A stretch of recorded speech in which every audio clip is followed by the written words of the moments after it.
Selamat pagi anak didik kami kelas 12 jurusan IPS SMA Negeri 1 Sidamanik. Kita bertemu kembali untuk melanjutkan pelajaran kita berikut, yaitu mengenai proyeksi peta. Ya. Dari pembahasan tentang proyeksi peta ini ada 3 hal utama yang harus Anda pahami. Pertama adalah dari segi pengertiannya, apa yang dimaksud dengan proyeksi peta tersebut. Kemudian yang kedua adalah tentang syarat-syarat proyeksi peta itu apa. Ya, ada 4 syarat yang dikemukakan di sini. Kemudian berikutnya adalah dari segi jenis-jenis proyeksi peta.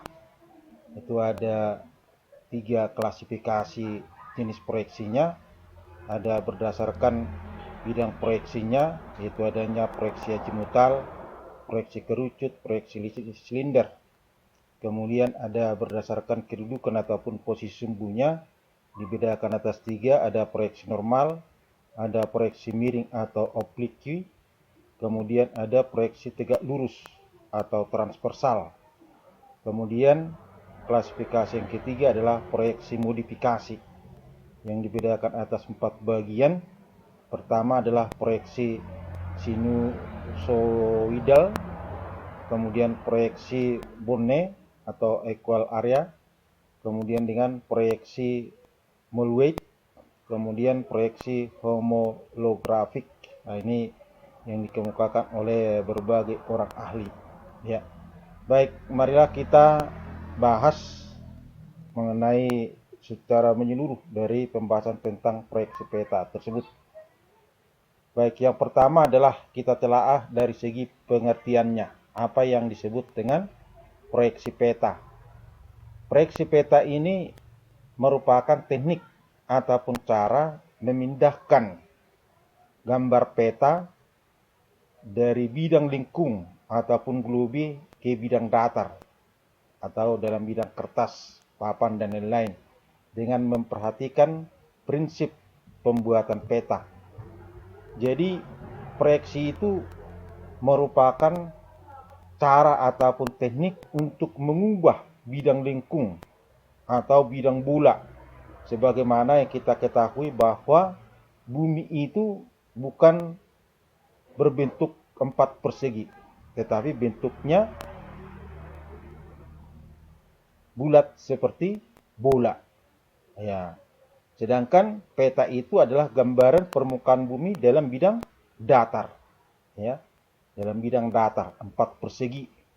Jadi kalau peta itu bukan merupakan gambaran asli bentuk permukaan bumi yang sebenarnya, tetapi merupakan penggambaran bentuk permukaan bumi yang dirubah dari bidang bola ataupun bidang lingkung ke bidang datar.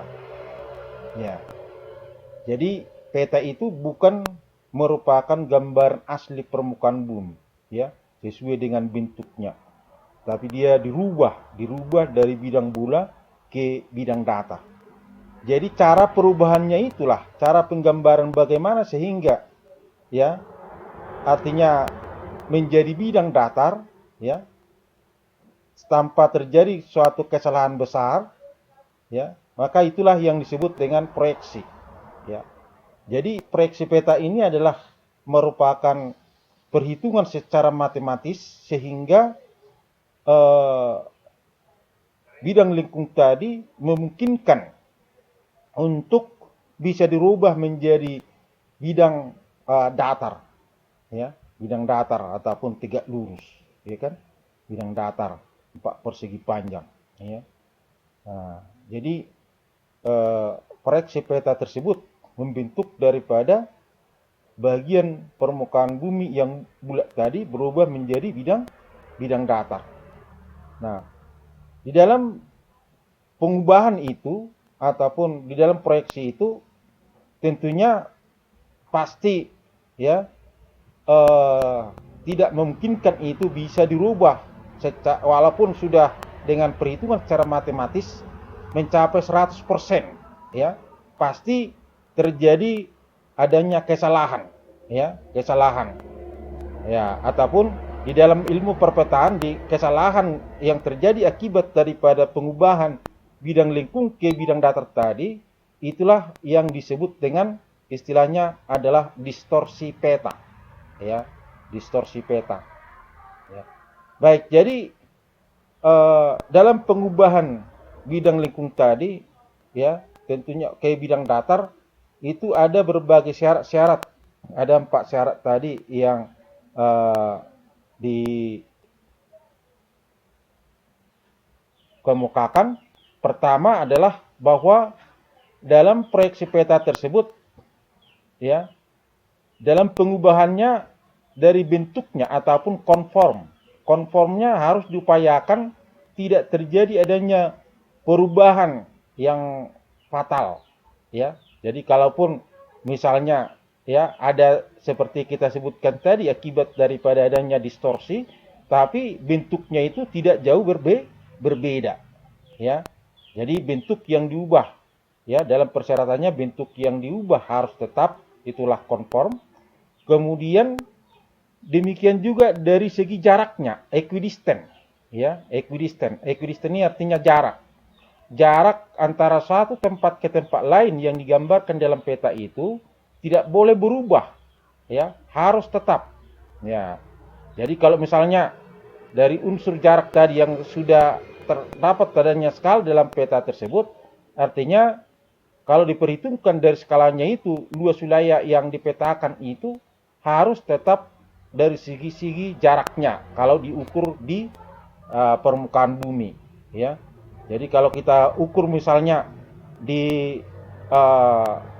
peta tersebut ada satu kota dengan kota lain, ya, misalnya adalah 15 cm, ya, 15 cm.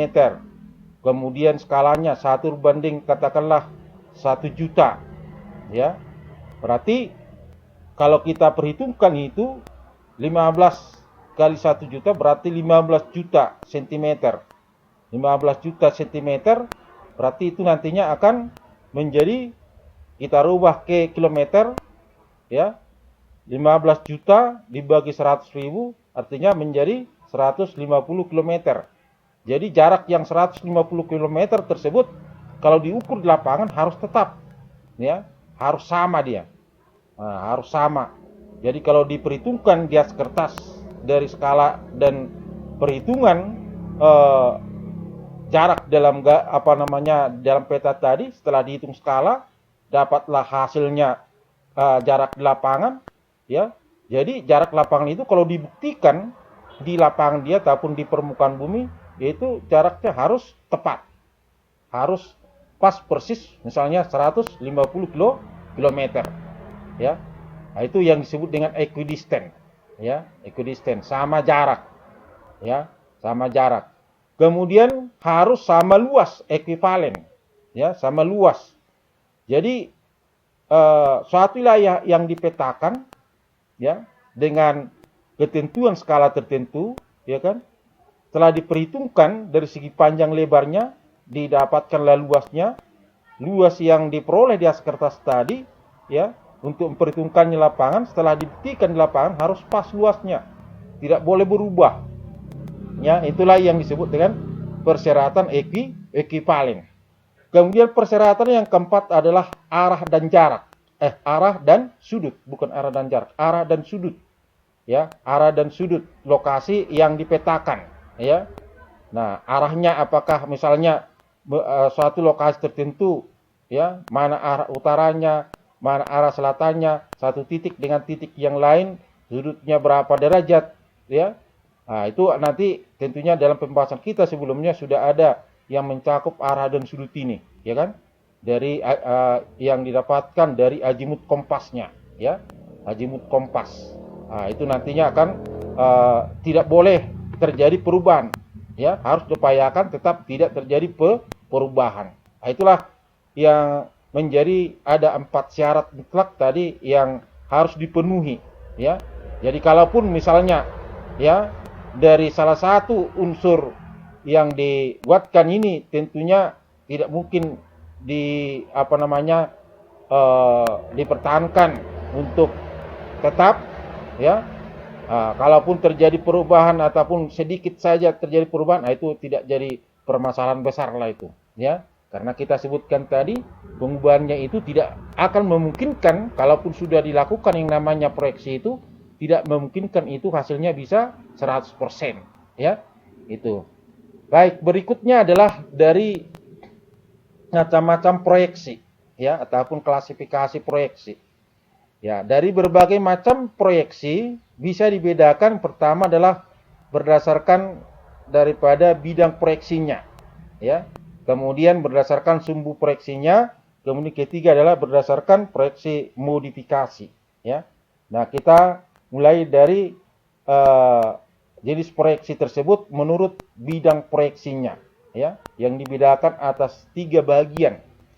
Yang pertama adalah yang disebut dengan proyeksi azimutal, ya. Proyeksi azimutal. Proyeksi azimutal itu adalah sebuah proyeksi yang memakai bidang datar sebagai bidang proyeksinya, ya. Yang memakai bidang datar sebagai bidang proyeksinya, ya. Jadi biasanya proyeksi azimutal tersebut itu merupakan suatu proyeksi yang secara langsung diubah ke bidang datar. Nah, pada umumnya wilayah yang memungkinkan untuk bisa dirubah secara langsung sedemikian itu adalah bagian daripada sekitar kutub, ya, dan daripada sekitar kutub. Apakah itu kutub utara, demikian juga dengan kutub selatannya, ya. Nah, jadi misalkan dalam gambar ini kita perhatikan bahwa bidang datar diletakkan di atas bola bagian atas ataupun bagian kutubnya, ya. Kemudian nantinya tentunya bidang kertas yang 4 persegi tadi akan bersinggungan dengan bidang bola tersebut. Nah, ini. Jadi bagian yang bersinggungan, ya, akan memungkinkan bisa ditarik garis ataupun bisa katakanlah terpindahkan, ya, bagian permukaan bola ini tadi ke bidang kertas yang diletakkan di atasnya, ya, sehingga nantinya bagian permukaan daripada globe bagian utara itu tadi memungkinkan untuk bisa tergambarkan ataupun terpindahkan ataupun bisa dirubah menjadi bidang datar. Nah, dalam gambar ini kau perhatikan di sini. Nah, inilah contohnya. Nah, inilah bagian kutub utaranya. Letakkanlah kertas di sini, di atasnya, ya. Jadi tentunya nantinya akan diperolehlah garis-garis yang sifatnya melingkar di bagian kutub utara tersebut. Maka kalau dibuka kertasnya itu tadi ataupun setelah diperoleh, hasil penggambarannya akan menghasilkan gambarnya menjadi 4 persegi yang ada di gambar yang paling kanan ini, ya. Ini kan sudah bagian bulannya tadi di bagian puncaknya sudah berubah menjadi bidang datar, kalaupun gambarnya ataupun garis-garis, ya, garis-garis horizontal dan vertikalnya itu, ya, tetap artinya tidak menunjukkan suatu 4 persegi, tetapi ini tentunya gambarnya sudah menjadi 4 persegi, ya, sudah menjadi 4 persegi ini, ya, itu. Tetapi garis-garisnya ini tadi masih tetap memperlihatkan, ya, bagian bentuk kutub utara tadi yang melingkung membentuk seperti bola bagian atas, ya, untuk bola bagian atas. Jadi proyeksi azimutal tersebut, ya, dilihat dari segi, ya, arah ataupun sudut yang diarahkan untuk membentuk daripada proyeksinya dibedakan atas 3 bagian. Itu yang disebutkan dengan proyeksi azimutal normal, ya. Nah, kemudian kedua adalah proyeksi azimutal transversal. Yang ketiga proyeksi azimutal miring ataupun oblique, ya. Nah, jadi kalau proyeksi azimutal normal ini artinya bidang proyeksinya bersinggungan dengan kutub sesuai untuk dapat menggambarkan daerah kutub, ya. Jadi inilah yang disebut dengan proyeksi azimutal normal. Jadi bidang 4 persegi tadi diletakkan di atas bola, maka nantinya dari hasil proyeksi yang didapatkan di sini, katakanlah itu dengan hasil proyeksi azimutal normal. Kemudian yang kedua adalah proyeksi azimutal transversal, yaitu merupakan bidang proyeksinya tegak lurus dengan sumbu bumi atau sejajar dengan ekuator. Ya, atau sejajar dengan ekuator.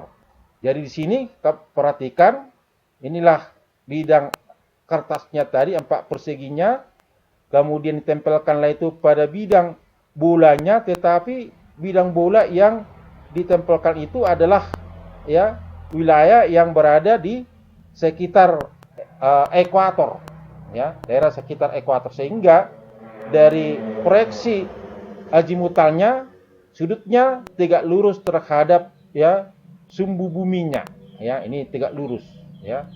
Nah, maka nantinya daerah kalau seperti ini tentunya bagian yang berada di sekitar ekuator lah yang memungkinkan untuk terproyeksikan. Ya, sedangkan kalau di normal dia yang memungkinkan bisa terproyeksikan adalah bagian daripada kutubnya, ya. Nah, kemudian yang ketiga adalah proyeksi azimutal miring ataupun oblique, ya. Bidang proyeksinya menyinggung terhadap sebuah tempat antara kutub serta ekuator. Inilah bagian kutubnya, ya kan? Ini yang bagian ekuatornya, ya, bagian ekuator. Kemudian di sini ditempelkanlah itu bidang 4 perseginya. Inilah dia, ya, sehingga nanti yang menyentuh daripada bola bumi dari bidang tersebut adalah bagian tentunya lintang sedangnya, ya, lintang sedangnya.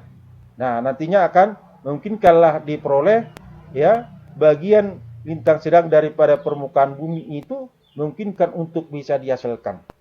Jadi untuk mengubah daripada bidang lengkung ataupun bidang bola itu menjadi bidang datar itu tidak bisa secara langsung, secara menyeluruh. Jadi pada bagian-bagian tertentu yang didapatkan terlebih dahulu, kemudian nanti setelah itu baru dilakukan lagi dengan adanya penggambaran penggabungan dari berbagai bagian yang sudah mampu untuk bisa dirubah tadi, ya.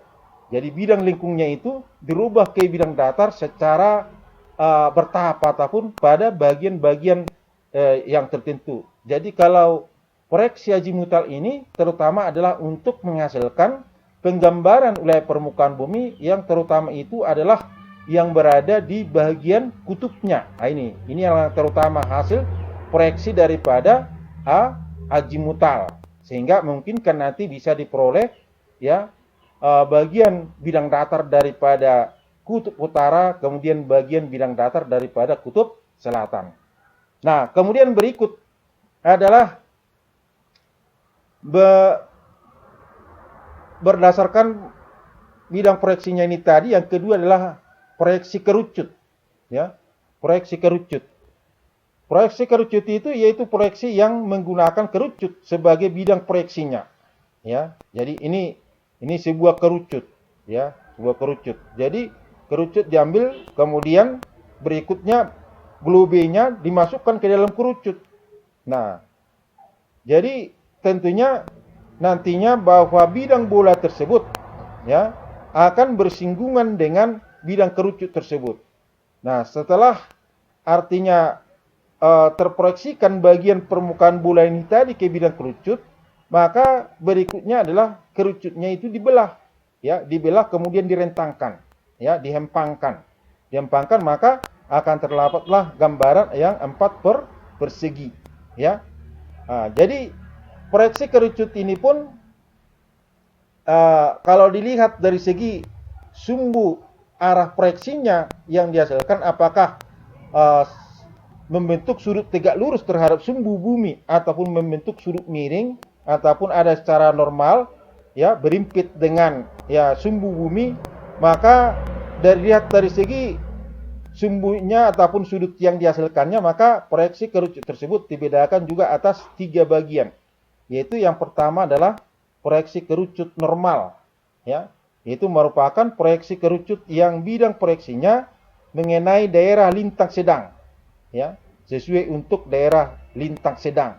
Jadi terutama yang dapat dihasilkan daripada proyeksi kerucut normal ini adalah terutama itu adalah bagian daripada lintang sedang, yaitu lintang sedangnya tentunya diperhitungkan kalau perhitungannya kalau garis lintangnya itu ya, garis lintangnya itu ke arah utara 90 derajat lintang utara, ke arah selatan 90 derajat.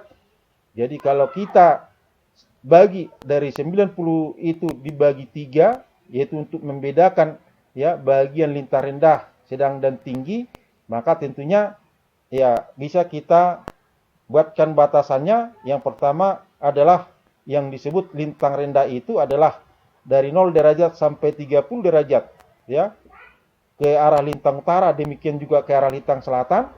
Kemudian yang sedang dia dari 30 sampai 60 ya. 30-60 baik lintang utara dan juga dengan lintang selatan. Seterusnya kalau lintang tinggi dia berarti dari 60 sampai 90 ya.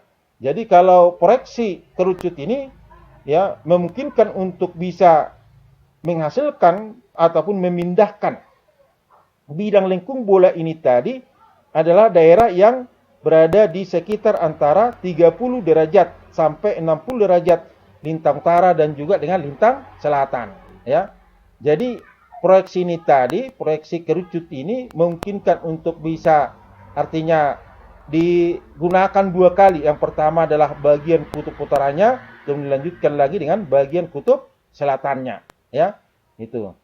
Jadi kalau dia sudut sumbu proyeksi ini tadi berimpit ya ataupun bersinggungan dengan sumbu bumi, maka itulah yang disebutkan dengan proyeksi kerucut normal.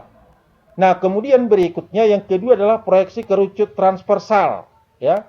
Ini proyeksi kerucut ini tadi ya, proyeksi kerucut ini artinya sumbu proyeksi kerucutnya tegak lurus terhadap sumbu bumi. Nah, inilah sumbu proyeksinya. Kemudian ini sumbu buminya. Nah, kalau disebutkan sumbu itu berupa garis tegak lurus dia. Ya.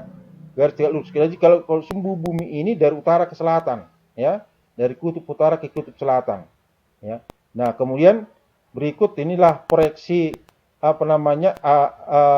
kerucutnya.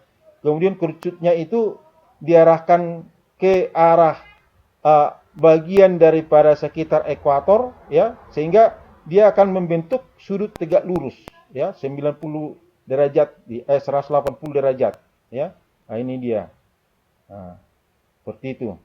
Nah, kemudian berikutnya ya, daerah yang memungkinkan dihasilkan kalau dia dengan proyeksi kerucut transversal tentunya adalah bagian daripada permukaan bola tadi yang bersinggungan dengan kerucut itu ya.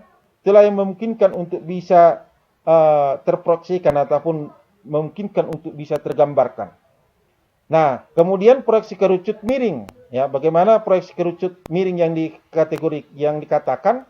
Ini kau perhatikan ini kerucutnya, kemudian bidang bolanya. Jadi bidang bola yang bersinggungan dengan ya kerucut tersebut adalah berada pada lintang sedangnya, ya, berada pada lintang sedang wilayah permukaan bumi tersebut, ya. Tetapi dengan kerucut tersebut tentunya hasil yang diperoleh tetap artinya ya bentuk kerucutnya pada bidang datarnya tetap sedemikian. Ya, nah, tetapi tentunya sudah setelah kerucutnya tadi sudah dihempangkan, ya tentunya sudah berubah menjadi bidang datar, ya. Jadi dengan proyeksi kerucut miring, ya, itu merupakan proyeksi kerucut yang bidang proyeksinya mengenai kutub dan sebagian khatulistiwa ataupun lintang sedang, ya. Kemudian yang ketiga adalah proyeksi bidang silinder. Ya, proyeksi bidang silinder. Jadi proyeksi bidang silinder ataupun tabung ya merupakan proyeksi yang menggunakan silinder atau tabung sebagai bidang proyeksinya ya. Ini. Nah, inilah yang bentuk normal ya, proyeksi silinder normal, tegak lurus berimpit dia sumbu daripada buminya dengan silindernya ya. Nah, jadi berada pada garis-garis lurus, ya, berada pada garis-garis lurus. Jadi awalnya bola bumi ataupun globe itu dimasukkan di dalam tabung, ya. Kemudian ya dari permukaan tabung tersebut tentunya akan ada yang bersinggungan dengan bola, ya. Ada yang bersinggungan dengan bola, sehingga setelah nantinya di dibelah menjadi dua bagian daripada bidang silinder ini tadi, kemudian dihempangkan, ratakan, nantinya akan bisa berubah menjadi 4 persegi. Jadi akan ada nantinya bagian permukaan globe tadi menjadi 4 persegi dalam garis-garis lurus, ya, baik secara vertikal ataupun secara horizontal. Baik, jadi proyeksi silinder normal itu adalah merupakan bidang proyeksi yang mengenai ataupun berimpit dengan ekuator sesuai untuk daerah khatulistiwa. Ya, jadi nantinya yang memungkinkan untuk bisa terproyeksikan ataupun dihasilkan gambarnya adalah daerah-daerah sekitar garis khatulistiwa. Ya, itu terutama yang disebutkan dengan proyeksi silinder normal, ya. Ini proyeksi silinder normal. Kemudian proyeksi silinder transversal, ya, transversal. Ya, ini dia transversal, ya. Jadi bidang silindernya seolah-olah seperti ditidurkan, ya. Di sini berdiri, di sini seperti ditidurkan, ya. Karena bagian permukaan daripada globe itu tadi nantinya adalah yang mengenai daripada permukaan buminya itu adalah bagian daripada kutubnya, ya, bukan lagi bagian daripada ekuatornya, ya. Ini bagian atasnya, ya, bagian bawah, ya, kutub utara, kutub selatan, ya. Jadi nantinya bagian kalau dia dihasilkan dengan secara proyeksi silinder transversal, bidang proyeksinya itu mengenai kutub dan sebagian ekuator dan lintang sedangnya, ya, sebagian ekuator lintang sedangnya. Nah, kemudian berikut yang ketiga adalah proyeksi silinder miring, bidang proyeksinya mengenai sebagian lintang sedang dan ekuator. Nah, ini dia, ya. Jadi silindernya posisinya dibuatkan miring, ya, membentuk sudut terhadap permukaan daripada globe tersebut. Maka nantinya tentunya akan dia menghasilkan penggambaran, ya, daerah yang berada pada lintang sedangnya yang bisa dihasilkan di sini, ya. Itu. Baik, berikut dari pembahasan daripada proyeksi bidang silinder ini tadi, beginilah hasilnya, ya. Inilah bidang silindernya. Kemudian nantinya setelah dibelah ini silindernya, kemudian dihempangkan, maka akan dapatlah hasil penggambarannya, ya, bentuk bidang datar yang sedemikian, ya. Nah, inilah hasilnya, kan? Ini kemarin, ini diproyeksikan ke bidang 4 persegi, sehingga dari gambaran yang dihasilkan ini tadi, maka akan memungkinkanlah dapat berubah dari bidang lingkungnya ini tadi bisa ubah kemari. Ya, tentunya dari sini pun pengubahannya itu sudah berulang-ulang kali ini digabung-gabungkan sehingga memungkinkan bisa dapat seperti itu, ya. Baik, jadi ciri proyeksi silinder tersebut ataupun yang disebut dengan istilah proyeksi Mercator, ya. Jadi proyeksi silinder ini sering diberi nama dengan Mercator, ya. Diberi nama dengan Mercator. Ini kalau kata Mercator ini orang ahli yang menggambarkan itu, ya. Nah, cirinya yaitu dengan proyeksi silinder ini dapat menggambarkan daerah yang sangat luas. Ya, dia dapat menggambarkan wilayah yang lebih luas, terutama tadi adalah daerah yang berada di sekitar khatulistiwa. Sesuai untuk menggambarkan daerah khatulistiwa. Ya, inilah kelebihannya, ya. Sedangkan kelemahannya, ya, ataupun kekurangannya kalau dengan proyeksi silinder tersebut, semakin mendekati kutub tampak wilayah semakin meluas. Ya, jadi kalau diteruskan ini ke arah kutub, ya kan, Jadi bukan menjadi ke arah membentuk sebuah titik, tetapi semakin melebar, ya, semakin melebar dia kalau diteruskan ke daerah wilayah kutub, sehingga menjadi tidak lagi artinya sesuai dengan ukuran yang berada di daerah kutub sendiri, ya. Jadi faktor jarak, faktor luas, ya, itu akan nantinya akan berubah. Jadi oleh karena itu dari kelemahannya itulah nantinya untuk penggambaran daripada daerah kutub ini digunakanlah apa? Disempurnakanlah itu dari hasil proyeksi yang kedua tadi, yaitu proyeksi azimutal dan proyeksi kerucutnya, ya. Jadi kekurangan daripada proyeksi silinder, ya, ini ditutupi ataupun diselesaikanlah itu dengan proyeksi azimutal dan proyeksi silinder, ya. Itu. Jadi memungkinkan bisa terjadi ataupun bisa memungkinkan apa? Hasil yang diperoleh itu tidak terjadi kesalahan yang besar. Jadi di sini tadi kelemahannya semakin mendekati kutub tampak wilayah semakin meluas. Kemudian titik kutub berubah menjadi garis, bukan lagi sebuah titik, ya, tetapi berubah menjadi sebuah garis. Jadi oleh karena itu tentunya bidang proyeksi yang dihasilkan di sini dibatasilah itu. Mana yang tepatnya itu dibatasi. Kemudian nanti disambunglah itu dengan proyeksi yang lainnya, ya. Baik, berikut adalah, ya, dari proyeksi ini tadi kita bisa klasifikasikan lagi tadi menurut kedudukan ataupun posisi sumbu proyeksi, ya. Posisi sumbu proyeksi, ya, yang disebutkan dengan proyeksi normal, transversal, miring, ya. Jadi kalau normal tadi berimpit dengan kutub, ya, ataupun sumbu bumi, kemudian transversal sumbu proyeksinya tegak lurus dengan kutub atau sumbu bumi, kemudian proyeksi miring atau oblique, ya, sumbu proyeksinya miring terhadap kutub. Jadi gambarannya dari ketiga bentuk proyeksi ini tadi, ya, untuk membedakannya kau perhatikan ini gambarnya, ya. Jadi ini azimutal normal, azimutal transversal, kemudian azimutal miring, ya. Itu gambarnya. Kemudian berikut kerucut normal, ya, kerucut transversal, kerucut miring, ya.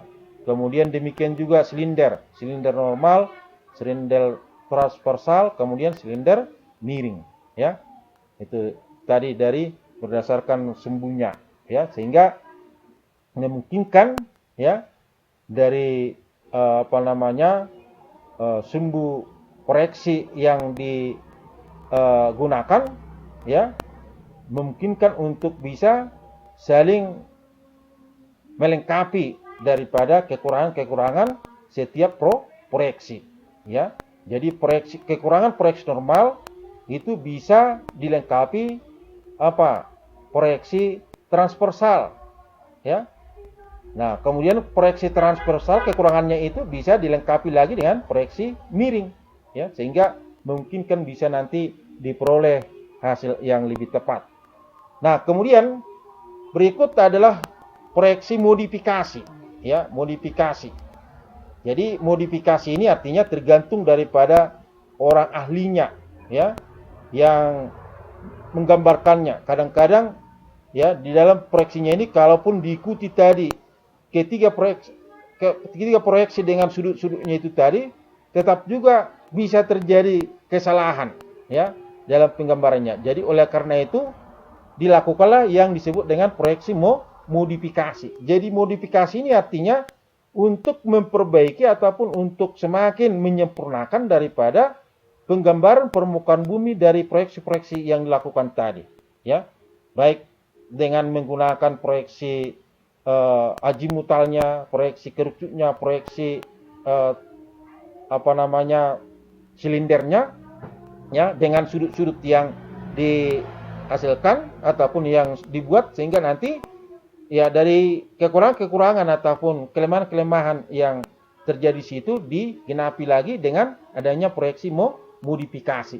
Jadi ada lokasi-lokasi tertentu yang barangkali nantinya tidak tergambarkan secara benar di atas peta tersebut, maka dengan proyeksi modifikasi ini akan memungkinkan untuk bisa terlengkapi ataupun bisa dibenahi, ya. Jadi proyeksi modifikasi ini terdiri atas berbagai jenis proyeksi, yaitu ada 4 proyeksi, ya. Pertama adalah yang disebutkan dengan proyeksi sinusoidal, ya.